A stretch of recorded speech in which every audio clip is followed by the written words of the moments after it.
को साम्य करता है। और जब दोनों बैलेंस रहेगा तो वायु अपने आप सामने रहेगा। इन्होंने कहा है मत है कप पंगु पित्त पंगु, पंगु मल धातव।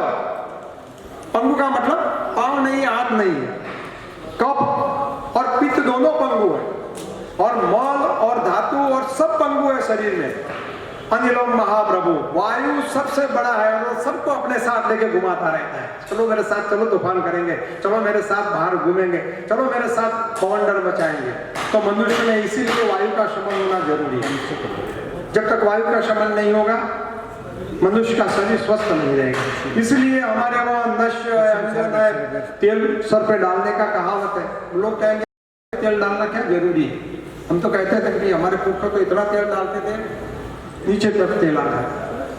अभी अभी अमेरिका में एक जर्नल में प्रसिद्ध हुआ है कि जब वायु में जब तक प्रदूषण बढ़ता है, काफी सारे जहरीले गैस वायु में बढ़ जाते हैं, तो वो आपके बालों से अवशोषित होकर आपके मस्तिष्क के अंदर चले जाते हैं, मस्तिष्क के ऊपरी लेयर में। जब आप तेल लगाते हो, आपके मरीजों को ये बात दिल में उतारनी है कि जब तक आप तेल लगाते हो बाल के ऊपर एक कोटिंग हो जाती है, और कोटिंग की वजह से बाहर के जो जहरीली गैसेज है, जहरीली तत्व, वो हमारे बालों की वजह से हमारे दिमाग तक नहीं पहुंचती। हमारे पुरखों ने कितना बड़ा सोचा, क्या नहीं सोचा उन्होंने।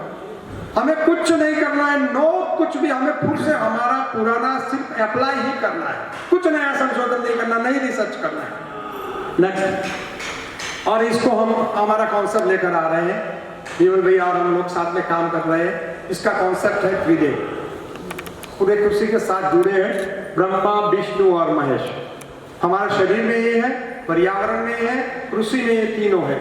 वात उसका रक्षक और डिस्ट्रॉयर भगवान शिव है, पित्त विष्णु है, और कफ जो है ब्रह्मा जी।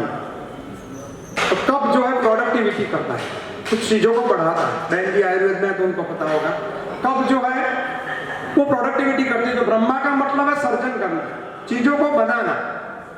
विष्णु जो है पित्त है, पित्त हमारे जठराग्नि के वहां रहता है, अग्नि बनाकर रहता है, और पित्त से ही पाचन होता है। जैसे आपको जॉन्डिस हो गया, पीलिया हो गया, आपका पित्त जो है वो बिगड़ चुका, आपकी भूख सबसे पहले मर जाती है। हम वैश्वानरो भूतवाम प्राणी मात्र समासिष्ट करके एक श्लोक है कि मैं यहाँ, भगवान कहता है मैं यहाँ रहता हूँ अग्नि के रूप में और सारे भोजन को पचाता हूँ। और बात है जो डिस्ट्रॉयर भी है और संरक्षक भी है, जो हमारा संरक्षण भी करता है, हमारा रक्षण भी करता है। और जिन चीजों से हमारा रक्षण होता है, अच्छे बैक्टीरिया से हमारा रक्षण होता है, वो बुरा बैक्टीरिया से हमारा नाश हो जाता है। मतलब जो डिस्ट्रॉयर है वो वायु। इसीलिए वायु पुराण में कहा है मनुष्य का जन्म वायु से होता है और मनुष्य का मृत्यु भी वायु से होता है। जैसे गुरुजी ने प्राण के बारे में बहुत बार कहा था, प्राण भी वायु है। जैसे माँ के गर्भ से आपको कोई खींचकर बाहर ले आता है, वो वायु है। मतलब इस भूमि पे आपको ले आने वाला वायु है, और मृत्यु के समय आपके आत्मा को बलात्कार के खींच के बाहर ले जाने वाला भी वायु ही है।